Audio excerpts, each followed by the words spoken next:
सिद्धार्थ को अपनी कहानी बता रही थी कि किस तरह किसी अनजान व्यक्ति जिसका चेहरा पूरी तरह से जला हुआ था, उसने बूढ़े बाबा को मारने की धमकी दी थी। इसलिए वो बूढ़े बाबा से दूर होकर किसी और जगह पर रहने लगी थी। कजरी ने अपनी कहानी आगे बढ़ाते हुए कहा, बूढ़े बाबा को इतनी तकलीफ देकर मैं खुद की नजर में ही गिरती जा रही थी, लेकिन मेरे पास और कोई उपाय नहीं था। पता नहीं मैं खुद को कभी भी माफ कर पाऊंगी या नहीं। आखिरकार एक दिन बूढ़े बाबा मेरे घर पर आए। उन्होंने रोते हुए मुझसे विनती की घर लौटने की, लेकिन मैंने उन्हें जवाब नहीं दिया। उन्होंने मुझसे पूछा कि उनसे कोई गलती हुई थी, लेकिन मैं चाहकर भी उनसे ये नहीं कह पाई कि गलती उनसे नहीं हुई थी, गलती मेरी भी नहीं थी, लेकिन उनकी जान बचाने के लिए मुझे ये सब करना पड़ा। बूढ़े बाबा रोते हुए घर से निकल गए। उनके जाने के बाद मैं भी बहुत रोई और मैंने उस दिन फैसला किया कि जब वो जले हुए चेहरे वाले आदमी दोबारा लौटेंगे तब मैं उससे पूछूंगी कि उनका ऐसा करने के पीछे कारण क्या था। बूढ़े बाबा से दूर होकर पूरा 1 महीना भी बीत चुका था, लेकिन जली हुई शक्ल वाला दोबारा लौट कर नहीं आया था। मेरे मन में ख्याल आने लगे थे कि शायद किसी ने उसके साथ गंदा मजाक किया होगा, और ऐसा करने वाला शायद कोई गांव वाला ही होगा, क्योंकि गांव वाले विधवा का पुनर्विवाह ठीक नहीं समझते थे।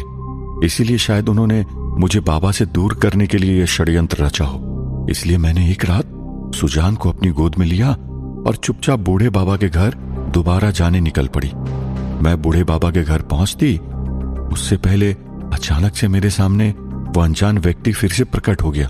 उसने तुरंत ही मेरा हाथ पकड़ लिया और मुझे लेकर अदृश्य हो गया। फिर से मुझे उसी जगह पर लेकर आया जहां पर पहली बार लेकर गया था।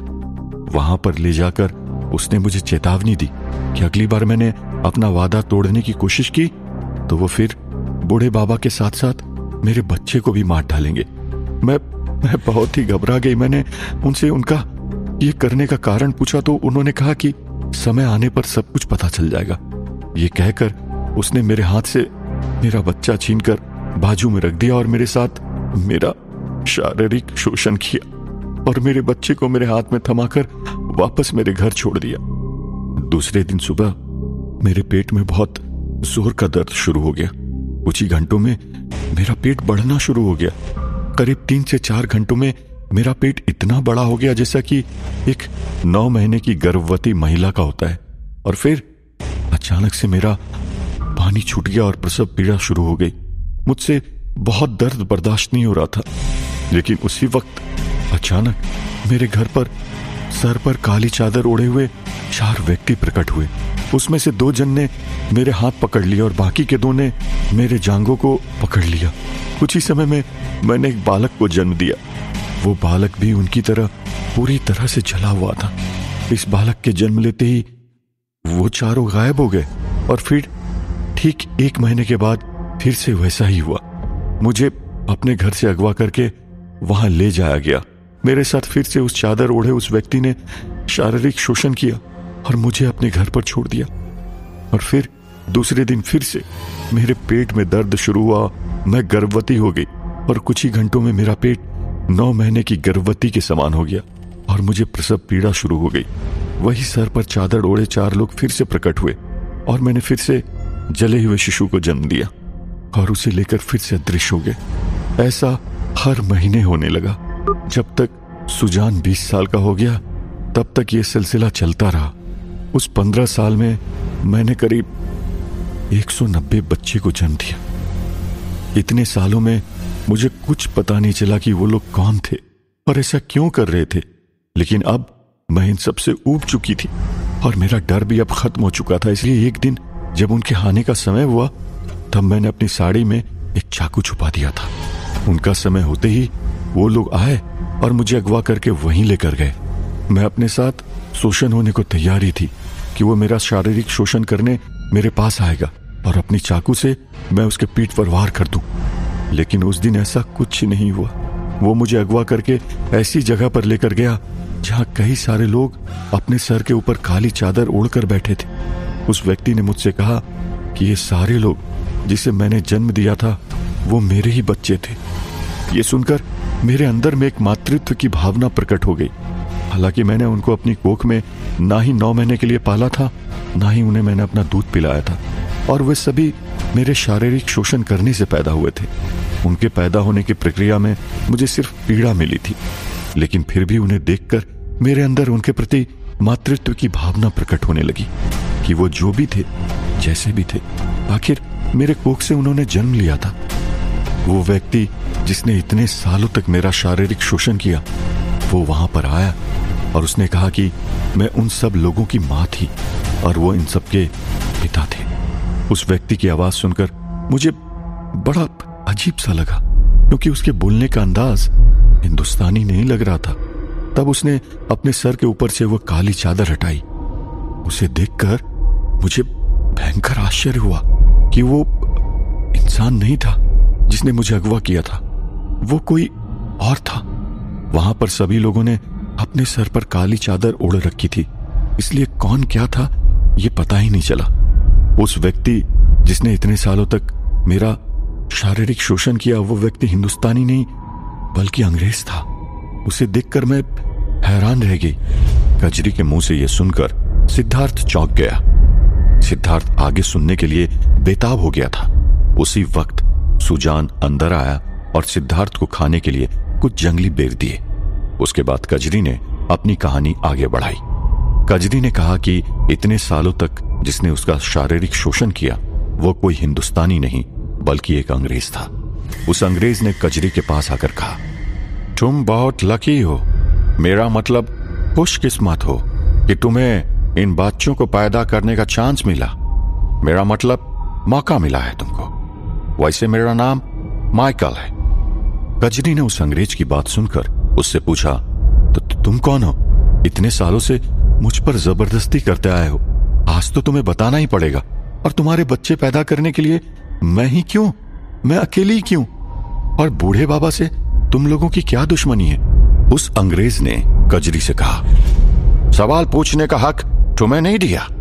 You petty little Indians, stay within your limits. तुम लोग अपनी औकात में रहो। हमारे लिए तुम सिर्फ इंस्ट्रूमेंट थी, एक जरिया थी इन सिपाहियों को पैदा करने के लिए। तुमने हमको 180 सिपाही पैदा करके दिया, और यह 180 सिपाही और 180 औरतों से 180 बच्चे पैदा करते रहेंगे, और बहुत जल्द हमारी सेना तैयार हो जाएगी। ये कहकर माइकल हंसने लगा और हंसते हंसते वहां से चला गया। अपने बच्चों को देखकर कजरी का मन भर आया और उनके बीच में जाकर उन सबको कहा, मेरे बच्चों, मैं तुम्हारी मां हूं। तुम सबने मेरी कोख में से ही जन्म लिया है। एक बार तुम सब मुझे अपना चेहरा तो दिखा दो। अपनी मां का कहा नहीं मानोगे? ये सुनते ही सभी 180 लोगों ने अपने सर के ऊपर से चादर हटाई। सबके चेहरे ऐसे जले हुए थे जैसे अभी अभी वो सब आग में जलकर बाहर निकले हो। उन सब का ऐसा चेहरा देखकर कजरी घबरा गई। वो डर के मारे चिल्लाने लगी। तब अचानक वहां पर कुछ धुआं जैसा उठने लगा। कजरी के नाक में वो धुआं जाते ही कजरी बेहोश हो गई। बेहोशी की हालत में उसे कुछ पता न चला, लेकिन जब वो होश में आई, उसे ये एहसास हुआ कि वो बहुत ज्यादा थकी हुई थी। उसके अंदर मानो कोई शक्ति ही नहीं बची थी। उसे चक्कर आ रहे थे। जब अचानक एक व्यक्ति ने उसका हाथ पकड़ा और उसे कहा, जाने का समय हो गया, लेकिन तुमने आज जो देखा वो किसी से कहा तो फिर तुम्हारा बेटा दूसरे दिन का सूरज नहीं देख पाएगा। यह कहकर वो कजरी को लेकर अदृश्य हो गया और उसे अपने घर पर छोड़ आया। अपने घर पर आते ही कजरी का मुंह बंधन टूटा और कजरी के मन में बहुत सारे सवाल पैदा होने लगे। कजरी के मन में सबसे पहला सवाल उठा कि वो अंग्रेज किस सेना की बात कर रहा था और उसे सेना खड़ी करके आखिर करना क्या था। वीरानगढ़ में तो अभी किसी अंग्रेज सरकार ने कदम नहीं रखा था, और वो अंग्रेज कोई साधारण इंसान नहीं था, ना ही उसके बच्चे साधारण इंसान थे। अगर ऐसा होता तो उसे एक ही दिन में बच्चा पैदा कैसे हो जाता, और उन बच्चों के पास जाकर एक अजीब मुंह बंधन क्यों बंध गया, और इन लोगों ने मेरे साथ ही ऐसा क्या किया जिसके कारण मुझे इतनी कमजोरी महसूस होने लगी। ये बात उसकी समझ में नहीं आ रही थी। ये भी पता नहीं चल रहा था कि वो आखिर ये बात बताए तो फिर किससे बताए। कोई उसकी बात पर यकीन नहीं करेगा सिवाय बूढ़े बाबा के। लेकिन बूढ़े बाबा को भी ये बात वो नहीं बता सकती थी, क्योंकि इससे उनकी जान को भी खतरा था। इसलिए वो मौन होकर वहीं बैठी रही। हर दूसरे दिन उसे अगवा किया जाने लगा और वहां ले जाकर उसे बेहोश किया जाता था। और जब वो होश में आती, वो अपने घर में पड़ी हुई होती और उसके पूरे शरीर में बेहद कमजोरी आ चुकी होती। इस बार उसके साथ शारीरिक शोषण नहीं किया जा रहा था, बल्कि कुछ और किया जा रहा था। लेकिन क्या किया जा रहा था वो उसे भी पता नहीं चल रहा था। अब धीरे धीरे उसके शरीर में कमजोरी आने लगी थी। वो ढंग से चल फिर भी नहीं पा रही थी। सुजान कजरी को अगवा होते हुए देखता है, इसीलिए कजरी ने सुजान को कुछ दिनों के लिए खुद से दूर रहने की आज्ञा दी और सुजान अपने एक मित्र मुंगेरी के घर जाकर रहने लग गया था। कजरी की हालत दिन ब दिन खराब होने लगी थी और उसी वक्त उस तरफ मुंगेरी, मदन और किशोरी वाली घटना घटित हुई। और मदन की सच्चाई बताने के लिए सुजान ने अपनी मां कजरी को चिट्ठी लिखी। कजरी ने सुजान को सौगंध दी थी कि कुछ दिनों तक वो अपने घर बिल्कुल नहीं आए। इसलिए अपनी मां को वो चिट्ठी देने के लिए एक रात सुजान चुपके से अपने घर के पास आया और चिट्ठी अंदर डालने धीरे से खिड़की खोली। खिड़की खोलते ही उसे अंदर कुछ अजीब सा होते हुए दिखा। उसके घर के अंदर उसकी मां कजरी बेहोशी की हालत में लेटी हुई थी और उसे सर पर काली चादर ओढ़े हुए कुछ व्यक्ति वहां उसको लिटा रहे थे और उसे लिटाकर कजरी की छाती पर एक मरहम जैसा कुछ लगा रहे थे। उसके बाद वो काली चादर ओढ़े हुए कुछ लोग अचानक से अदृश्य हो गए। फिर देखकर सुजान बहुत घबरा गया। वो तुरंत ही दरवाजा खोलकर अंदर आया और अपनी मां को थपथपाकर उठाने लगा। उसने अपनी मां के मुंह पर कुछ पानी के छींटे मारकर उसे उठाया। अपने बेटे को देखते ही कजरी ने उससे बेहद कमजोरी की हालत में पूछा, तू यहां पर क्या कर रहा है? तुझे तो मैंने कुछ दिनों तक यहां ना आने की सौगंध दी थी ना। सुजान ने कहा, मां सच बता कि यहां पर क्या हो रहा है? मुझे अपने से दूर भेजने का तुम्हारा असली मकसद क्या था? मैंने कुछ लोगों को यहां पर देखे जो काली चादर ओढ़े हुए थे और अचानक गायब हो गए, और कुछ दिनों में तो तू इतनी कमजोर हो गई है। यहां पर क्या चल रहा है मां? मुझे सच सच बता। कजरी ने उससे कहा, कुछ भी तो नहीं, ये सब तुम्हारा भ्रम होगा। ऐसा कभी कुछ हो सकता है भला? और वो मैं कुछ दिनों से तेरी लंबी उम्र के लिए व्रत रख रही हूं, इसलिए थोड़ी सी कमजोरी आ गई है, बस, और कुछ नहीं। सुजान और कुछ पूछने गया, लेकिन कजरी ने उसे फिर से अपनी सौगंध देकर फिर से भेज दिया। लेकिन सुजान मानने वालों में से नहीं था। उसने जो देखा था उसे उस पर पूरा यकीन था। इसलिए सुजान उसके घर से दूर एक पेड़ के पीछे छिप गया और अपनी मां की निगरानी करने लगा। सुजान वहां पर पेड़ के पीछे पूरे 24 घंटे से भी ज्यादा देर तक बैठे रहा। रात के 10 बजे थे। उसकी मां कजरी खिड़की बंद करके सोने चली गई थी। ये बात सुजान को कुछ ठीक नहीं लगी, क्योंकि कजरी कभी भी खिड़की बंद करके सोती नहीं थी। सुजान दबे पांव जाकर खिड़की के पास जाकर बैठ गया। करीब 2 घंटे के बाद उसे अपने घर के अंदर कुछ हलचल सुनाई देने लगी। उसने धीरे से खिड़की खोलकर अंदर झांका।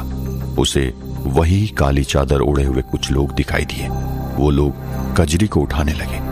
तब सुजान से रहा नहीं गया और वो गुस्से में दरवाजे को पछाड़कर खुलते हुए घर के अंदर चला आया और उसने उस काली चादर ओढ़े हुए लोगों से गुस्से में कहा, कौन हो तुम लोग? यहां पर क्या करने आते हो? मेरी मां से क्या चाहिए तुम लोगों को? सुजान को इस तरह से अचानक वहां पर देखकर वो लोग अदृश्य हो गए। ये सब देखकर कजरी बहुत ही ज्यादा डर गई। वो उठकर सुजान के पास आई और जोरों से उसके गाल पर एक तमाचा लगा दिया और गुस्से में उससे कहा, मेरी सौगंध की कीमत है तेरी नजरों में? यही चाहता है ना कि तेरी मां मर जाए, तो तेरे सामने मैं अपने आप को मार ही डालती हूं। ये कहकर कजरी ने रसोई से एक चाकू उठाया और खुद को मारने गई। सुजान ने उसके हाथ से चाकू खींचकर फेंक दिया। कजरी जोरों से रोने लगी। सुजान ने अपनी मां को एक जगह पर बिठाया और उससे पूछा, मां आखिर बात क्या है, मुझे बताओ। ये लोग कौन हैं, यहां क्यों आते हैं और क्या है इनका तुमसे वास्ता? कजरी ने कहा, मैं तुमसे क्या कहूं, तुझे यहां नहीं आना चाहिए था। अब वो तुझे जिंदा नहीं छोड़ेंगे, तू क्यों आया यहां? ये कहकर कजरी बिलख बिलख कर रोने लगी थी। सुजान ने अपनी मां को गले से लगाकर शांत किया, उसे पानी पिलाया और उसे सब कुछ बताने के लिए कहा। कजरी ने सुजान को सब कुछ बताया। सुजान अपनी मां से ये सच्चाई सुनकर हैरान रह गया। उसकी आंखों से आंसू बहने लगे, उसके हाथ पैर ठंडे होने लगे। रोते हुए सुजान ने कहा, 20 सालों से तू ये सब अकेली सहती चली गई, किसी से कुछ न कहा। क्यों मां, क्यों? माना कि उस वक्त मैं छोटा था, लेकिन अब तो बड़ा हो गया ना। अब तो तू कह देती, और कहने के बजाय तुमने तो मुझे घर से ही दूर कर दिया। तब कजरी ने उससे कहा, ऐसे कहती तुझसे? उनकी नजर चारों ओर रहती है। उन्होंने मुझे धमकी दी थी कि अगर मैंने तुमसे कुछ भी कहा तो वो तुम्हें मार डालेंगे, और मैं तुम्हें नहीं खोना चाहती थी। कजरी ने इतना ही कहा था कि अचानक वहां पर कुछ काले चादर ओढ़े हुए लोग प्रकट हुए। उन्होंने कजरी और सुजान को पकड़ लिया और अपने साथ उस अनजान जगह पर लेकर गए। उन दोनों को वहां पर एक खंबे से बांध दिया। कुछ ही समय में वो अंग्रेज माइकल भी वहां पर आया। इस बार वो भूरे रंग का यूनिफॉर्म पहनकर आया था। वो किसी सेना का अफसर जैसा दिख रहा था। उसने वहां पर आते ही उन लोगों की तरफ देखकर कहा, मैंने तुमसे कहा था कि यह बात किसी से मत कहना, लेकिन तुम लोगों ने नहीं सुनी। How pathetic you poor people are. तुमने अपना प्रॉमिस यानी कि वादा नहीं निभाया, लेकिन हम अपना दिया हुआ प्रॉमिस कभी नहीं भूलता। बोला था तुम्हें कि अगर तुमने किसी से भी बताया तो हम तुम्हारे बेटे को मार डालेंगे, पर तुमने उसी को सब कुछ बता दिया, और इसने तो हमें देख भी लिया है, इसलिए ये जिंदा नहीं रह सकता। ये सुनकर कजरी बहुत डर गई और बिलख बिलख कर रोने लगी, और रोते हुए माइकल से विनती करने लगी, माफ कर दो, मेरे बेटे को मत मारना। तुम्हारे आगे हाथ जोड़ती हूँ, तुम्हारे पैर पड़ती हूँ। तुम जो कहोगे मैं वो करने को तैयार हूँ। मेरा बेटा भी वही करेगा। उसे मत मारिए, मैं तुम्हारे आगे हाथ जोड़ती हूँ। ये सुनकर माइकल ने कहा, ठीक है, तुम कहती हो तो हम इसे नहीं मारेगा, लेकिन यह किसी के आगे बोल नहीं सके, इसके लिए इसकी जबान काटना जरूरी है। यह कहकर माइकल ने आदेश दिया। कजरी और सुजान दोनों चिल्लाने लगे, लेकिन किसी ने उनकी एक न सुनी, और सुजान की जुबान पकड़कर एक औजार से उसकी जबान को बेरहमी से खींच लिया गया। सुजान दर्द के मारे जोरों से चिल्लाया। क्या राज था उस अंग्रेज का? क्या चाहता था वो? इस कहानी का आज के वीरानगढ़ से क्या लेना देना था? जानने के लिए सुनते रहिए वीरानगढ़, ओनली ऑन पॉकेट FM।